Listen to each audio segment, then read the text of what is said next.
I just offloaded the footage from our trail cameras that have been out all summer recording the wildlife that have been moving through our new wildlife homestead. After settling in, our attention turned from moving to uncovering what other animals called this property their home. From the moment we moved in, we were met with incredible wildlife activity. Quail darted across the property in large brood groups. Raccoons, opossums, and skunks wandered through the woods, and deer were constant visitors. And then there was Bob, a raccoon, missing all but a nub of its tail, who became a familiar sight at the start of summer. We named him Bob because he somewhat resembled a bobcat. To us, Bob was a symbol of nature's resilience. What life experiences had that raccoon lived and survived? What caused its tail to be so short? Was it born like that, or had it narrowly escaped a predator? These are questions I ask, knowing full well that I'll probably never know the answer. And that's okay. That's the beauty of curiosity.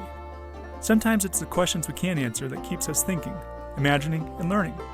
If I knew everything, what would be the fun in exploring the unknown? Another regular on the property was a doe and her 2 spotted fawns. At any given time or day, these 3 could likely be spotted somewhere around the house. In fact, they probably spent more time here than us.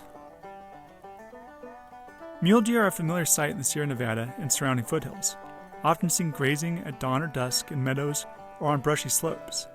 They enjoy eating manzanita, thimbleberry, deerbrush, elderberry, oak, willows, and more. Green grasses are commonly eaten in the spring, and acorns in the fall. These graceful animals are well adapted to their environment, frequently resting during the day in tall grasses or beneath shrubs. Does typically give birth to 2 fawns in late spring or early summer, selecting secluded spots where the young can remain hidden from predators. The fawn typically nurses for up to 10 weeks.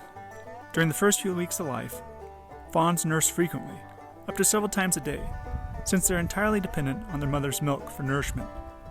As they grow, the frequency of nursing decreases, and they begin to wean off their mother and rely on solid foods at around 2 months of age. Does often leave their fawns hidden in a secure spot for hours at a time while they forage, returning periodically to nurse them. This helps reduce the risk of attracting predators to the fawns. The fawns instinctively remain motionless during this time, relying on their spotted coats for camouflage and the lack of scent to avoid detection by predators. Interestingly, at this stage of life, fawns have not acquired the strong scent of an adult deer, making it even more difficult for predators to detect their presence when motionless. This adaptation and behavior is a key to their survival during this vulnerable early stage of life.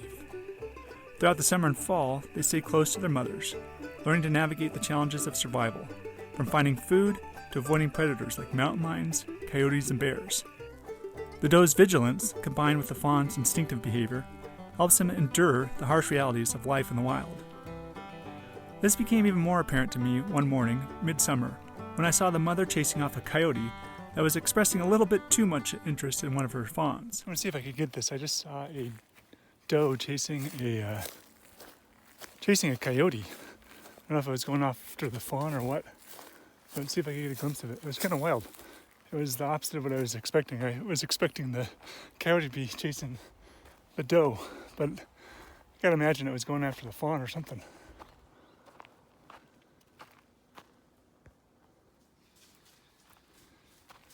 You're a brave little dude. You okay? Where's the little guy at?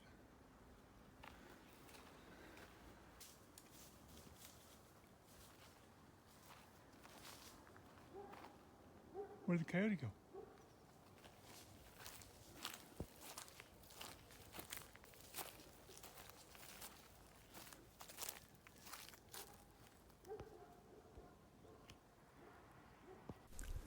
Not until winter are the fawns more or less self-sufficient, but still rely on the herd for protection as the colder months unravel.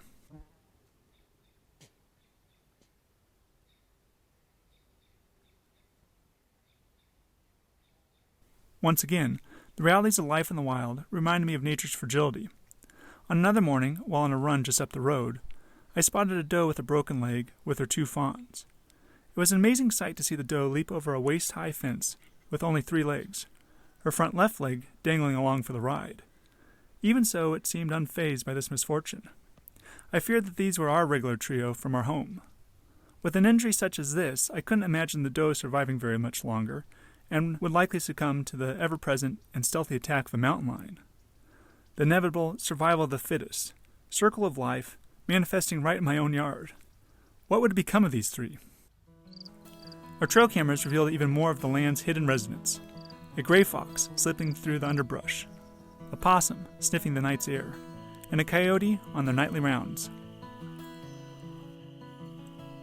One skunk, fully aware of its own defense, strutted confidently past our camera on multiple occasions, as if to flaunt its tail. This land's diversity, both in its flora and fauna, never ceases to amaze me. What a wonderful place. And while this summer I hope to capture a mountain lion on camera, we've only found its tracks in the ash near a burn pile. However, a long-awaited moment came when we finally caught a black bear on our trail camera, a cub. It was a special moment for us, knowing these powerful creatures share the land with us. Nature has a way of humbling you, whether it's through the playful curiosity of a bear cub or the solemn reality of life lost. The pond, too, had been a focal point of our summer explorations as we set out to sample its inhabitants. And though we found it to be full of non-native species like largemouth bass, bluegill, and bullfrogs, it remains a vital water source for the entire property. As the water level dropped over summer due to the dry conditions, the pond still sustains life. Frogs called from the edges, raccoons hunted from its banks looking for an opportunistic meal, and deer stopped by for a drink.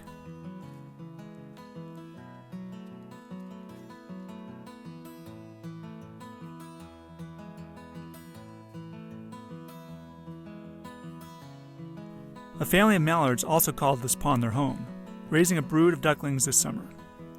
New life is abundant, yet fleeting at any given moment. The shrinking pond mirrored the resilience we'd seen in all the animals here this summer. Life on this land, like the pond, ebbs and flows with the seasons, adapting to the challenges present by the ecology of this place. Where a deer is lost, life to a mountain lion cub is found. As the summer drew to a close, the bird activity around the homestead was a sight to be seen. Some species were simply passing through, apparently beginning their fall migration, while others stayed for the entire summer and endured the heat, even into the fall.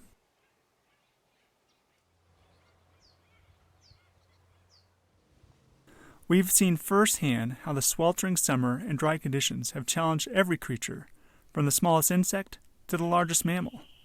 Despite this, we've witnessed the beauty of seasonal wildflower blooms and the changing landscape, watching the once lush green surroundings of early summer turn golden brown under the relentless sun.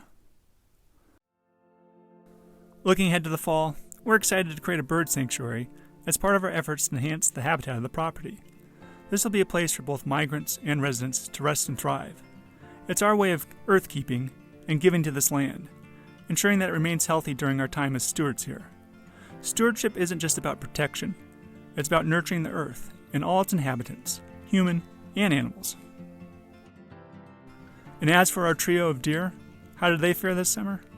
Fortunately, our trail cameras confirmed that same day that our trio of deer were healthy and well. It was another separate doe that had broken her leg. But what of that trio? Did they survive? Or did they succumb to my hypothetical mountain lion kill? Another sobering reminder of how tough life can be, and in a lot of ways, how removed we are from the ecology of this place. But good news, as I was completing the script last weekend for this video, look who showed up in our backyard. In a herd of about 10 individuals, the doe with the broken leg and her fawns survived the summer as well. And while I don't think the overall outlook for the doe is good, I was at least happy to know her 2 fawns survived, are weaned, and will most likely survive this winter. It's moments like these that deepen our understanding as earth keepers. To be stewards of the land is to witness both the beauty and the harshness of the natural world. To understand that while we may tend to this land, we are ultimately partners with the life that inhabits it. We can offer support, but nature's cycle continues on, beyond our control. In this experience, we find a connection between humanity and nature.